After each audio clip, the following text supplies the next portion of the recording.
Hello everyone. तो आज की क्लास में हम लोग करेंगे क्लास 12th इंडियन इको का हमारा chapter number 1 Indian economy on the eve of independence. देखो ये चैप्टर हम ऑलरेडी कंप्लीट कर चुके हैं, काफ़ी डिटेल के अंदर 2 पार्ट्स में हम लोगों ने ये चैप्टर हमारा कंप्लीट करा है। लेकिन आज की क्लास में हम लोग इस चैप्टर को काफ़ी अलग तरीके से, बहुत इंटरेस्टिंग तरीके से कंप्लीट करने वाले हैं। आज मैं आपको ये चैप्टर वन शॉट में कंप्लीट कराऊंगी with the help of pictures. तो पिक्चर्स के थ्रू हम लोग डिटेल में हमारा वन शॉट में ये चैप्टर कंप्लीट करने वाले हैं। शुरू करें फटाफट से। क्या नाम है हमारे चैप्टर का? Indian economy on the eve of independence. Ewe of independence का क्या मतलब है? इंडिपेंडेंस से जस्ट पहले, इंडिपेंडेंस से पहले जब ब्रिटिशर्स हम पर रूल कर रहे थे तब हमारी इंडिया की इकोनॉमी कैसी थी। तो देखो हमें पता है ब्रिटिशर्स ने बहुत ही तरीके से इंडिया की इकोनॉमी का एक्सप्लॉयटेशन करा था, उन्होंने हमारी इकोनॉमी को बर्बाद करा था। तो वही सारी चीज़ें हमें इस चैप्टर में पढ़नी है कि उस वक्त हमारी इंडिया की इकोनॉमी की कैसी कंडीशन थी। तो देखो उस वक्त का जानने से पहले ये जानते हैं कि ब्रिटिशर्स के आने से पहले हमारी इंडिया की इकोनॉमी कैसी थी। तो देखो ब्रिटिशर्स के आने से पहले इंडिया की इकोनॉमी एक वाइब्रेंट और प्रॉस्पेरस इकोनॉमी थी। वाइब्रेंट का मतलब है एक शेक करती हुई इकोनॉमी थी, प्रॉस्पेरस इकोनॉमी थी, एक ग्रो करती हुई इकोनॉमी थी। बोलते हैं ना भारत को सोने की चिड़िया बोला जाता था, तो हमारी इकोनॉमी एक ग्रो करती हुई इकोनॉमी थी। अगर हम एग्रीकल्चर सेक्टर की बात करें तो एग्रीकल्चर सेक्टर में हम सेल्फ कंटेन थे, यानी कि हम आत्मनिर्भर थे, हमें दूसरे देशों पर डिपेंडेंट रहने की ज़रूरत नहीं थी। इंडस्ट्रियल सेक्टर की अगर हम बात करें तो हम हैंडीक्राफ्ट प्रोडक्ट्स बनाया करते थे, हाथ से बनाई हुई हमारी चीज़ें हुआ करती थी और वो सारी चीज़ें through out the world famous थी। हम हमारे हैंडीक्राफ्ट प्रोडक्ट्स को एक्सपोर्ट करा करते थे।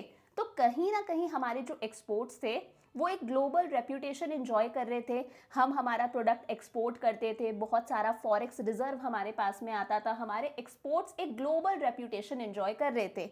ऐसी थी हमारी भारत की इकोनॉमी ब्रिटिशर्स के आने से पहले। लेकिन अब देखो क्या हुआ, ब्रिटिशर्स आए और उन्होंने हमारी इकोनॉमी का क्या करा? एक्सप्लॉयटेशन करा। एक्सप्लॉयटेशन का मतलब होता है उन्होंने हमारी इकोनॉमी का शोषण करा और उन्होंने हमारी इंडियन इकोनॉमी का ट्रांसफॉर्मेशन करा। उन्होंने हमारी इंडियन इकोनॉमी को ट्रांसफॉर्म कर दिया। ब्रिटिशर्स के आने से पहले हम हैंडीक्राफ्ट प्रोडक्ट्स बनाया करते थे, वो क्या था? हमारा फिनिश्ड गुड था। उन हैंडीक्राफ्ट प्रोडक्ट्स को हम एक्सपोर्ट करा करते थे, दुनिया के दूसरे देशों को बेचा करते थे। लेकिन ब्रिटिशर्स ने क्या देखा कि यार इंडिया का जो रॉ मटेरियल है, यानी कि हमारे यहाँ का जो कॉटन है, हमारे यहाँ का जो सिल्क है, हमारा जो जूट है, जो इंडिगो है, वो बहुत ही शानदार क्वालिटी का है। उन्हें दिख गया कि हमारा रॉ मटेरियल बहुत अच्छा है। उन्होंने सोचा कि क्यों ना इंडिया से रॉ मटेरियल लेकर जाते हैं। फिर ब्रिटेन के अंदर वहाँ पर उनकी टेक्सटाइल इंडस्ट्रीज थी, वहाँ पर जाके उस रॉ मटेरियल से फिनिश्ड गुड्स बनाते हैं, ड्रेसेस वगैरह, और लाकर बेचेंगे भी किसको? इंडिया को ही बेचेंगे। तो उन्होंने हमारे रॉ मटेरियल को यूज़ करा ताकि वो ब्रिटेन के अंदर इंडस्ट्रियल प्रोडक्शन कर सके। वो इस रॉ मटेरियल की हेल्प से ड्रेसेस वगैरह बनाते, फिनिश्ड गुड्स बनाते और लाकर बेचते भी किसको थे? हम ही को बेचते थे। तो हम उनके लिए क्या बन चुके थे? Supplier of raw material. और इंडिया उनके लिए डिमांड डेस्टिनेशन बन चुका था, यानी कि हम उनके प्रोडक्ट्स की डिमांड करते थे, वो फिनिश्ड गुड्स बना के लाके हम ही को बेचते थे। तो उन्होंने हमारा एक्सप्लॉयटेशन करा, हमारा शोषण करा, हमारे रॉ मटेरियल को यूज करा, हमसे रॉ मटेरियल लेकर जाते और हमें फिनिश्ड गुड्स लाकर बेचते। उन्होंने इंडिया की इकोनॉमी का क्या कर दिया? ट्रांसफॉर्मेशन कर दिया। कहीं ना कहीं धीरे धीरे हमारी हैंडीक्राफ्ट इंडस्ट्रीज क्या होने लग गई? खत्म होने लग गई। तो देखो अब हम सबसे पहले बात करते हैं कि on the eve of independence जब ब्रिटिशर्स हम पर रूल कर रहे थे तब हमारी इंडिया की इकोनॉमी कैसी थी।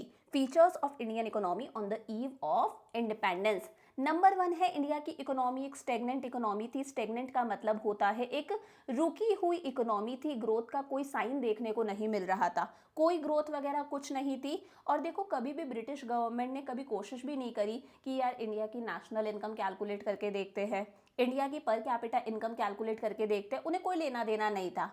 कुछ इंडिविजुअल्स ने अपने लेवल पर ट्राई करा था, जैसे आरसी देसाई थे, विलियम डिग्बे थे, वी राव थे।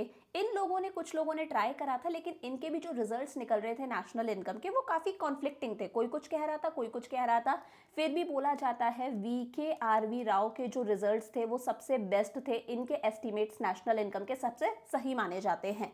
तो इंडिया की इकोनॉमी एक रुकी हुई इकोनॉमी थी, ग्रोथ का कोई साइन देखने को नहीं मिल रहा था, स्टेगनेंट थी। सेकंड है हमारी इकोनॉमी एक बैकवर्ड इकोनॉमी थी।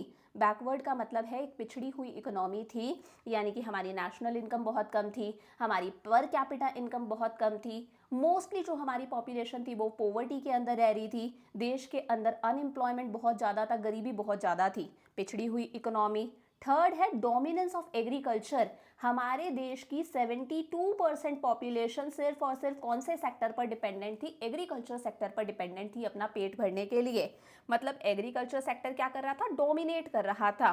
स्टिल इस एग्रीकल्चर सेक्टर का जो जीडीपी में कंट्रीब्यूशन था वो 50% से भी कम था। तो वही है, ज़्यादातर पॉपुलेशन हमारी कौन से सेक्टर में थी? एग्रीकल्चर सेक्टर के अंदर थी। ब्लीक इंडस्ट्रियलाइजेशन, ब्लीक का मतलब होता है नोशनल, यानी कि ना के बराबर। इंडस्ट्रीज खुल तो रही थी, लेकिन ये जो इंडस्ट्रियलाइजेशन हो रहा था, इंडस्ट्रियल सेक्टर की ग्रोथ थी, ये ग्रोथ कैसी थी? ना के बराबर, बहुत कम ग्रोथ थी। बहुत थोड़ी सी कॉटन टेक्सटाइल मिल्स थी, थोड़ी सी जूट टेक्सटाइल मिल्स थी। 1907 के अंदर यानी कि 20th सेंचुरी की शुरुआत में कुछ आयरन और स्टील इंडस्ट्रीज भी आने लगी। टिस्को एस्टैब्लिश हुआ हमारा Tata iron and steel company 1907 के अंदर। लेकिन ये जो इंडस्ट्रियल सेक्टर की ग्रोथ थी ये स्टिल कैसी थी? ना के बराबर थी। फिफ्थ है हैवी डिपेंडेंस ऑन इंपोर्ट्स। हम बहुत सारी चीज़ों के लिए सिर्फ और सिर्फ किस पर डिपेंडेंट थे? इंपोर्ट्स पर डिपेंडेंट थे। अब देखो, माना कि चलो हम कैपिटल गुड्स इंपोर्ट कर रहे हैं। कैपिटल गुड्स का मतलब होता है माना कि हम मशीनें वगैरह इंपोर्ट कर रहे हैं, लेकिन हमारा देश तो ऐसा था कि हम बहुत सारे कंज्यूमर गुड्स भी इंपोर्ट कर रहे थे। बहुत सारे नेसेसरी वाले आइटम्स हो गए, जैसे साइकिल हो गई, कैरोसिन ऑयल हो गया, दवाइयाँ हो गई, इस तरह की चीज़ों के लिए हम लोग इंपोर्ट्स पर डिपेंडेंट थे। सिक्स्थ है लिमिटेड अर्बेनाइजेशन। हमारे देश की 85% पॉपुलेशन कहाँ रह रही थी? रूरल एरियाज के अंदर रह रही थी, गाँव के अंदर। सिर्फ 15% पॉपुलेशन ही ऐसी थी हमारी जो कहाँ रह रही थी? अर्बन एरियाज के अंदर। तो अर्बनाइजेशन बहुत कम था, और जो लोग गाँव में रह रहे थे वो ऑब्वियसली बात है क्या करते थे? फार्मिंग करते थे। लास्ट है semi feudal economy. Feudal economy का मतलब होता है जहां पर सिर्फ और सिर्फ किसकी चलती है? स्टेट की चलती है, सरकार की चलती है। लेकिन हमारी इकोनॉमी थी एक सेमी फ्यूडल इकोनॉमी, यानी कि यहाँ पर गवर्नमेंट सेक्टर भी एग्जिस्ट करता था, जिसे हम पब्लिक सेक्टर बोलते हैं, और प्राइवेट सेक्टर भी एग्जिस्ट करता था। आज भी हमारी इकोनॉमी एक सेमी फ्यूडल इकोनॉमी है, यानी कि मिक्स्ड इकोनॉमी है। तो ऐसी थी हमारी Indian economy on the eve of independence.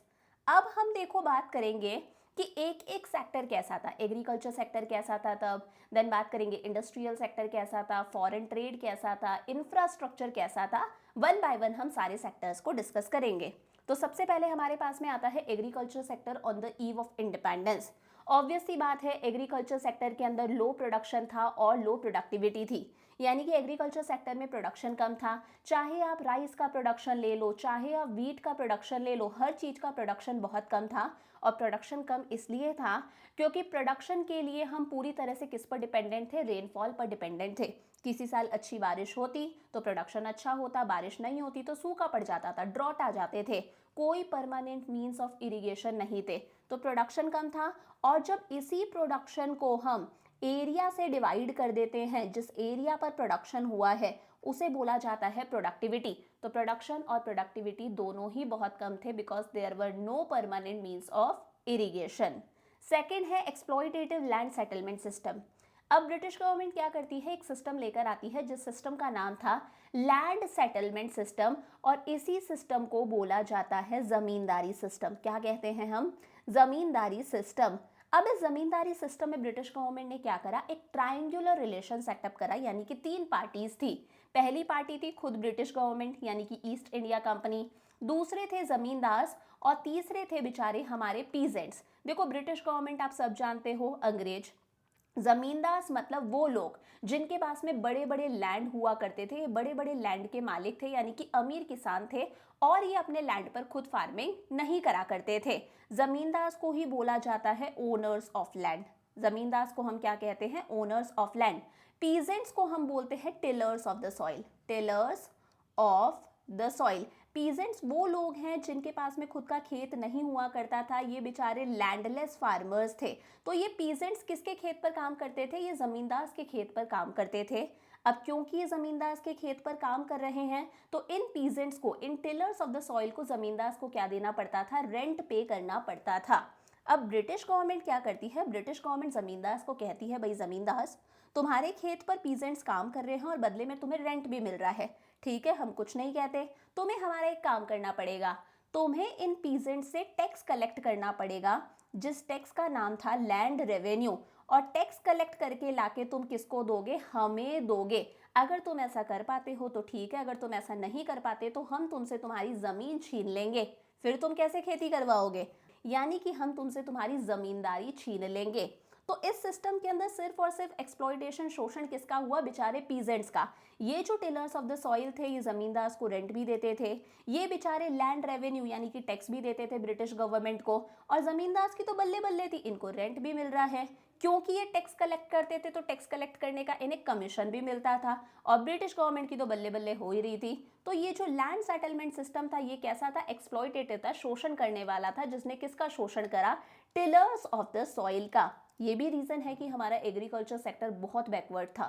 तीसरा रीजन आता है फोर्स्ड कमर्शियलाइजेशन ऑफ एग्रीकल्चर। कैसा था हमारा एग्रीकल्चर सेक्टर? हमारे फार्मर्स को फोर्स करा गया कि अब से तुम फूड क्रॉप्स ग्रो नहीं करोगे।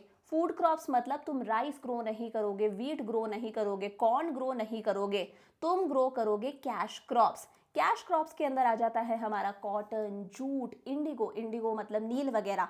क्योंकि इन सब चीज़ों की डिमांड कहाँ पर थी? ब्रिटेन के अंदर। वो ये सारी चीज़ें हमसे लेकर जाते, फिर ब्रिटेन के अंदर फिनिश गुड्स बना के लाकर हम ही को बेचते। तो हमारे फार्मर्स को फोर्स करा गया कि तुम फूड क्रॉप से कैश क्रॉप्स पर शिफ्ट हो जाओ। यानी कि एग्रीकल्चर का क्या हुआ? फोर्स्ड कमर्शियलाइजेशन हुआ। अब बेचारे फार्मर को फूड क्रॉप्स के लिए, राइस और वीट के लिए मार्केट पर डिपेंडेंट रहना पड़ता था। बेचारे फार्मर को मार्केट की अनसर्टेनिटीज फेस करनी पड़ती थी। फोर्थ पॉइंट आता है हमारे पास में lack of investment in agriculture. देखो, ना ब्रिटिश गवर्नमेंट ने कभी कोई इन्वेस्टमेंट करी एग्रीकल्चर सेक्टर के अंदर, और ना जमींदार ने कोई इन्वेस्टमेंट करी एग्रीकल्चर सेक्टर के अंदर। सब अपना अपना पैसा बनाने में लगे हुए थे। ब्रिटिश गवर्नमेंट की बल्ले बल्ले हो रही है। जमींदार को मतलब था कि इनकी रेंटल इनकम अच्छे से होनी चाहिए। जमींदार को मतलब था कि ज़्यादा से ज़्यादा लैंड रेवेन्यू कलेक्ट करो। जितना लैंड रेवेन्यू कलेक्ट करते थे उसका अच्छा खासा कमीशन इन्हें मिल जाता था। यानी कि जो लैंड रेवेन्यू कलेक्ट करा है उसके 11 हिस्से करो, 11 में से एक हिस्सा किसे मिलता था? जमींदार को मिल जाता था इन अ फॉर्म ऑफ कमीशन। तो इन्हें तो सिर्फ अपना पैसा बनाने से लगी थी, इन्होंने एग्रीकल्चर सेक्टर में कोई इन्वेस्टमेंट नहीं करी। फ्लड्स को कंट्रोल करने पर कोई फोकस नहीं करा गया। ये जो सॉइल के अंदर नमक का कंटेंट बढ़ जाता है, उसे हम सैलिनेशन बोलते हैं, उसे ठीक करने के लिए, डीसैलिनेशन के लिए कुछ नहीं करा। कोई permanent means of irrigation develop नहीं करे गए, कुएं वगैरह नहीं बनवाए, कैनाल्स नहीं बनवाए, कोई एग्रीकल्चर सेक्टर में इन्वेस्टमेंट नहीं। फिफ्थ आता है gulf between owners and tillers of the soil. अब धीरे धीरे क्या हुआ? ये जो ओनर्स ऑफ द सॉइल थे, यानी कि जमींदार थे, इन्हें क्या बोलते हैं? Owners of land, owners of soil. और ये बेचारे टिलर्स ऑफ द सॉइल, जो बेचारे लैंडलेस फार्मर्स थे, जिनके पास में खुद का खेत नहीं था, जो जमींदार के खेतों पर काम करते थे। जमींदार धीरे धीरे पैसे वाले होते गए, रेंट मिल रहा है, कमीशन मिल रहा है, तो ये अपना पैसा अपनी लाइफ की लग्जरीज पर स्पेंड करते थे, गाड़ी, बंगला, घर, सब चीज़ें। और बेचारे tillers of the soil day by day गरीब होते गए। बेचारा रेंट भी दे रहा है, टैक्स भी दे रहा है, इसके पास में इतना ही पैसा बचता था कि भाई 2 वक्त की रोटी का गुजारा हो जाए। तो इन दोनों के बीच की जो दूरी थी, ये दूरी क्या हुई? डे बाय डे बढ़ती गई। फिर है स्मॉल एंड फ्रेगमेंटेड होल्डिंग्स। अब बेचारे हमारे जो इंडिया में किसान हैं, वो कैसे किसान हैं? बेचारे स्मॉल फार्मर्स हैं, बेचारे मार्जिनलाइज्ड फार्मर्स हैं, छोटे छोटे से किसान हैं। तो एक तो इनके पास में स्मॉल स्मॉल लैंड होते हैं, ये छोटा सा लैंड है बेचारे फार्मर के पास में। और वो जो लैंड भी होते हैं वो फ्रेगमेंटेड होते हैं। फ्रेगमेंटेड का मतलब है टुकड़ों में होते हैं, कि बेचारे किसान के पास में एक लैंड यहाँ पर है और एक लैंड उसका यहाँ पर है। अब मुझे बताओ, छोटे छोटे से लैंड हैं, टुकड़ों में है, अलग अलग जगह पर, तो एक समय पे जो किसान है वो दोनों लैंड्स पर काम नहीं कर सकता, और छोटे छोटे से लैंड पर वो बेचारा मशीनें भी नहीं चला सकता। तो स्मॉल लैंड थे और फ्रेगमेंटेड थे टुकड़ों में, कि एक लैंड यहाँ, एक किसी दूसरी जगह। लास्ट है सबसिस्टेंस आउटलुक। हमारे बेचारे फार्मर का नज़रिया ही ऐसा था। आउटलुक मतलब नज़रिया, कि फार्मिंग जो होती है वो सिर्फ किसके लिए होती है? सबसिस्टेंस के लिए होती है। फार्मिंग सिर्फ इसलिए होती है कि फार्मिंग करो, जो भी उगाया है उससे अपनी फैमिली का पेट भर लो, राइस वीट उगा के अपनी फैमिली का पेट भर लो। उसके दिमाग में आता ही नहीं था कि यार मैं इस फार्मिंग को बिजनेस भी बना सकता हूँ, मैं थोड़ा सा एक्स्ट्रा प्रोड्यूस करके अपनी फैमिली का पेट भरूंगा, जो एक्स्ट्रा बचेगा उसमें मार्केट में बेचकर पैसा भी कमा सकता हूँ। तो उसके दिमाग में आया ही नहीं कि फार्मिंग को बिजनेस भी बना सकते हैं। उसे लगता था फार्मिंग सिर्फ और सिर्फ क्या होती है, अपनी फैमिली का पेट भरने के लिए होती है। तो ऐसा था हमारा agriculture sector on the eve of independence. अब आता है हमारा अगला sector, that is industrial sector on the eve of independence. Industrial sector में क्या होता है, रॉ मटेरियल को हम फिनिश्ड गुड्स में कन्वर्ट करते हैं। तो इसमें दो चीजें हुई, पहला है डीके ऑफ हैंडीक्राफ्ट्स और दूसरा है bleak growth of modern industries. DK of handicrafts का मतलब है हमारी जो वर्ल्ड फेमस हैंडीक्राफ्ट इंडस्ट्रीज थी वो धीरे धीरे क्या होने लग गई, खत्म होने लग गई। मैंने बताया था ब्रिटिशर्स के आने से पहले हम हमारे हैंडीक्राफ्ट्स को एक्सपोर्ट करा करते थे, लेकिन ब्रिटिशर्स ने हमारी इस ग्लोरी, हमारी इस प्रतिष्ठा को खत्म कर दिया। हमारी हैंडीक्राफ्ट इंडस्ट्रीज धीरे धीरे तबाह हो गई। और सेकंड है bleak growth of modern industries. Modern industries की ग्रोथ हो तो रही थी, लेकिन ये ग्रोथ कैसी थी, नोशनल थी, यानी कि ना के बराबर थी। जितनी ग्रोथ हम चाहते थे उतनी ग्रोथ शायद नहीं थी। तो पहला है decay of handicrafts. Handicrafts decay कैसे हुए, तो देखो इसके लिए ब्रिटिशर्स एक टैरिफ पॉलिसी लेकर आए थे। टैरिफ मतलब जो इंपोर्ट पर टैक्स लगता है ना, जब हम दूसरे देशों से सामान मंगाते हैं तो उसे हम इंपोर्ट बोलते हैं। इंपोर्ट पर जो टैक्स लगता है उसे हम टैरिफ बोलते हैं। तो ब्रिटिशर्स टैरिफ पॉलिसी लेकर आए, टैक्स से रिलेटेड पॉलिसी लेकर आए, और ये पॉलिसी कैसी थी, डिस्क्रिमिनेटरी थी, यानी कि भेदभाव वाली पॉलिसी थी। कैसी पॉलिसी थी कि अगर इंडिया अपने हैंडीक्राफ्ट्स, यानी कि अगर हम हमारे फिनिश्ड गुड्स को दूसरे देशों में एक्सपोर्ट करते हैं ना, तो उस पर बहुत ज़्यादा हमें टैक्स पे करना पड़ेगा। अगर हम हमारे हैंडीक्राफ्ट्स को एक्सपोर्ट करेंगे तो बहुत ज़्यादा टैक्स पे करना पड़ेगा। तो कहीं ना कहीं हमारी हैंडीक्राफ्ट इंडस्ट्रीज खत्म होने लग गई, इतना ज़्यादा टैक्स कौन देगा। लेकिन अगर इंडिया अपना रॉ मटेरियल एक्सपोर्ट करता है, कॉटन, जूट, इंडिगो वगैरह, तो वो टैक्स फ्री होगा, उस पर कोई टैक्स नहीं लगेगा, क्योंकि इस रॉ मटेरियल की डिमांड कहाँ पर थी, ब्रिटेन में, टेक्सटाइल इंडस्ट्रीज के अंदर। वहीं अगर इंडिया ब्रिटेन से फिनिश्ड गुड्स इंपोर्ट करता है, कपड़े वगैरह, मशीनें वगैरह सारी चीजें, तो वो भी टैक्स फ्री होगा, उस पर भी कोई टैक्स नहीं लगेगा। तो उन्होंने हमें बना दिया एक्सपोर्टर ऑफ रॉ मटेरियल, क्योंकि टैरिफ फ्री एक्सपोर्ट है, कोई टैक्स नहीं लगेगा। And importer of finished goods from Britain. हमारे इंडियन मार्केट्स में अब ब्रिटिश गुड्स आने लग गए, तो धीरे धीरे हमारी हैंडीक्राफ्ट इंडस्ट्रीज क्या हो गई, खत्म हो गई।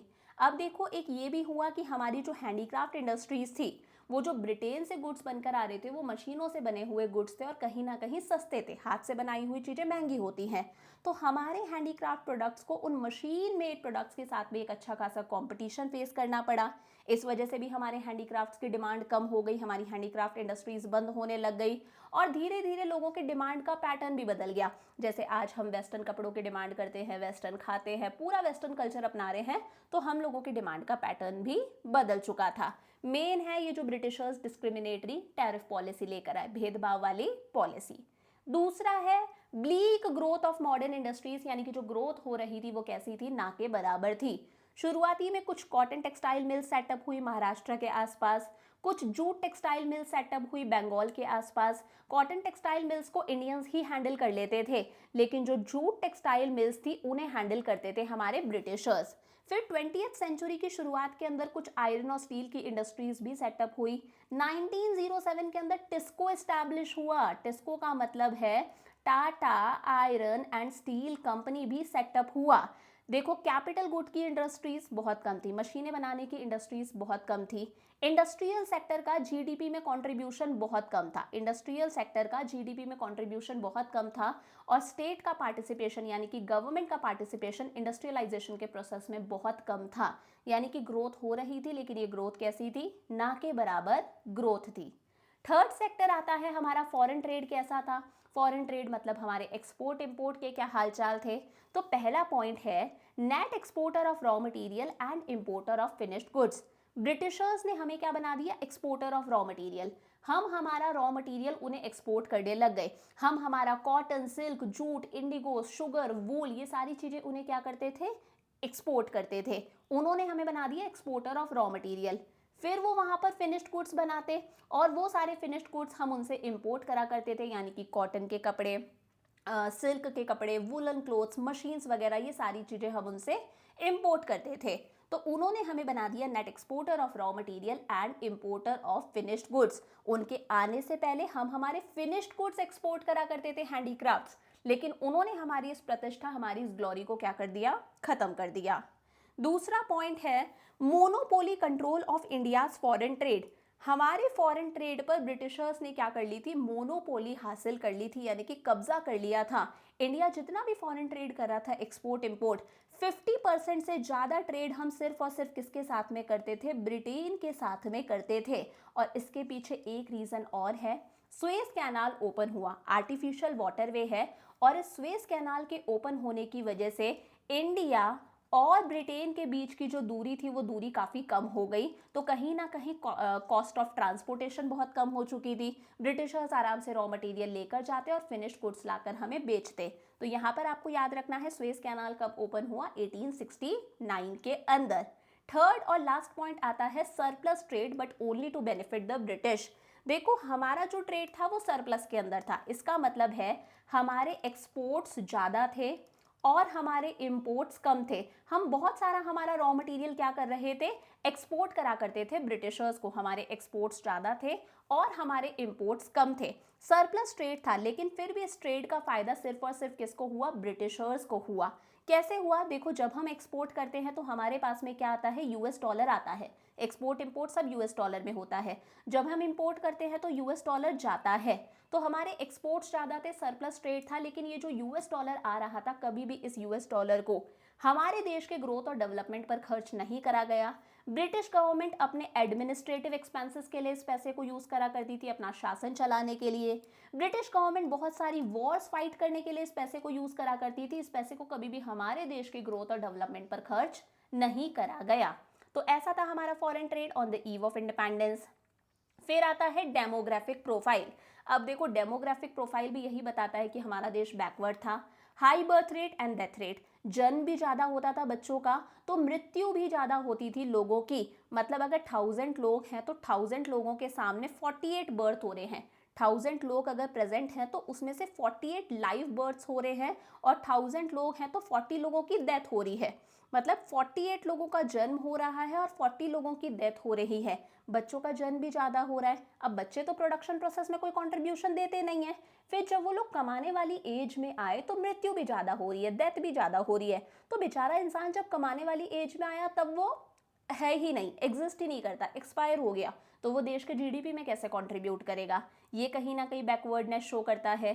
सेकंड है इन्फेंट मोर्टेलिटी रेट। इन्फेंट मतलब जब बच्चे का जन्म हुआ उससे लेकर जब बच्चा 1 साल तक का होता है उसे हम इन्फेंट बोलते हैं। तो इन्फेंट मोर्टेलिटी रेट ज़्यादा थी, बच्चों की डेथ होने की रेट ज़्यादा थी। मतलब अगर 1000 बच्चों का जन्म हुआ है तो जब तक वो 1 ईयर के होंगे तब तक 218 बच्चों की डेथ हो जाएगी। बच्चे का जन्म हुआ है, 1000 बच्चों का जन्म हुआ है, तो जब तक वो बच्चे 1 साल के होंगे उसमें से 218 बच्चों की डेथ हो जाएगी। तो इन्फेंट मोर्टेलिटी रेट बहुत ज़्यादा थी क्योंकि अवेयरनेस नहीं थी, बहुत सारी बीमारियां थी, वैक्सीन वगैरह नहीं था। बैकवर्डनेस शो करता है। लाइफ एक्सपेक्टेंसी बहुत कम थी, ऑन एन एवरेज एक आदमी 32 ईयर्स ही जीता था क्योंकि हेल्थ अवेयरनेस कम थी। बहुत सारी डेडली डिजीजेस थी, टीबी वगैरह, उनका उस वक्त कोई इलाज नहीं था। और लिटरेसी रेट बहुत कम थी कि इंसान पढ़ सकता है, लिख सकता है। ये रेट सिर्फ कितनी थी, 16%, और इसमें भी फीमेल लिटरेसी रेट सिर्फ और सिर्फ कितनी थी, 7%, जो कहीं ना कहीं एक जेंडर डिस्क्रिमिनेशन, जेंडर बायस भी शो करता है। तो बर्थ रेट, डेथ रेट ज़्यादा, इन्फेंट मोर्टेलिटी रेट ज़्यादा, लाइफ एक्सपेक्टेंसी कम और लिटरेसी रेट बहुत कम। फिर आता है डेमोग्राफिक ट्रांजिशन। यहाँ पर आपको दो चीज़ें याद रखनी है। ईयर 1921 को बोला जाता है ईयर ऑफ ग्रेट डिवाइड। ऐसा क्यों, why year 1921 is regarded as year of great divide? क्योंकि देखो हर 10 साल के अंदर पॉपुलेशन की काउंटिंग होती है, सेंसस कंडक्ट करा जाता है, जनगणना होती है। 1921 से पहले जब भी सेंसस कंडक्ट करा जाता था, पॉपुलेशन जो होती थी कभी किसी सेंसस में इंक्रीज हो रही है, फिर किसी सेंसस में डिक्रीज हो रही है, फिर इंक्रीज हो रही है, फिर डिक्रीज हो रही है। तो हमारी पॉपुलेशन फ्लक्चुएटिंग थी। लेकिन 1921 के बाद से आज तक कभी भी हमारी पॉपुलेशन डिक्रीज नहीं हुई, हमेशा इंक्रीज ही हुई है। This is the reason year 1921 is regarded as year of great divide. और ब्रिटिश रूल के टाइम पर पहली बार सेंसस कब कंडक्ट करा गया था? पहली बार सेंसस कंडक्ट करा गया था 1881 में। कब? 1881 में। फिर है ऑक्यूपेशनल स्ट्रक्चर। देखो ऑक्यूपेशनल स्ट्रक्चर का मतलब होता है हमारी जितनी भी वर्किंग पॉपुलेशन है ना, जो लोग कुछ काम काज कर रहे हैं, वो किस तरह से तीनों सेक्टर्स में डिवाइडेड हैं। कितने लोग प्राइमरी सेक्टर में हैं, कितने लोग सेकेंडरी सेक्टर में हैं, कितने लोग टर्चरी सेक्टर में हैं, इसे बोला जाता है ऑक्यूपेशनल स्ट्रक्चर। प्राइमरी सेक्टर के अंदर एग्रीकल्चर, माइनिंग वगैरह ये सब चीज़ें आती हैं जहाँ से हमें रॉ मटेरियल मिलता है। फिर सेकेंडरी सेक्टर के अंदर रॉ मटेरियल को फिनिश्ड गुड्स में कन्वर्ट करा जाता है, इंडस्ट्रीज वगैरह, कंस्ट्रक्शन साइट्स वगैरह। और टर्चरी सेक्टर के अंदर बैंक्स, इंश्योरेंस कंपनीज, जहाँ पर सर्विसेज मिलती हैं। तो ऑक्यूपेशनल स्ट्रक्चर का मतलब है कि हमारी वर्किंग पॉपुलेशन किस तरह से प्राइमरी, सेकेंडरी और टर्चरी सेक्टर में डिवाइडेड है। कितने लोग प्राइमरी सेक्टर में हैं, कितने लोग सेकेंडरी सेक्टर में हैं, कितने लोग टर्चरी सेक्टर में हैं। तो देखो ऑब्वियस सी बात है, उस वक्त हमारी लगभग 72% पॉपुलेशन कौन से सेक्टर में थी? प्राइमरी सेक्टर के अंदर। सिर्फ 10% ही पॉपुलेशन हमारी ऐसी थी जो सेकेंडरी सेक्टर के अंदर थी। टर्चरी सेक्टर, सेकेंडरी सेक्टर बहुत पीछे था। मोस्टली लोग कौन से सेक्टर में थे? प्राइमरी सेक्टर के अंदर। वही लिखा है, agriculture the principal source of occupation.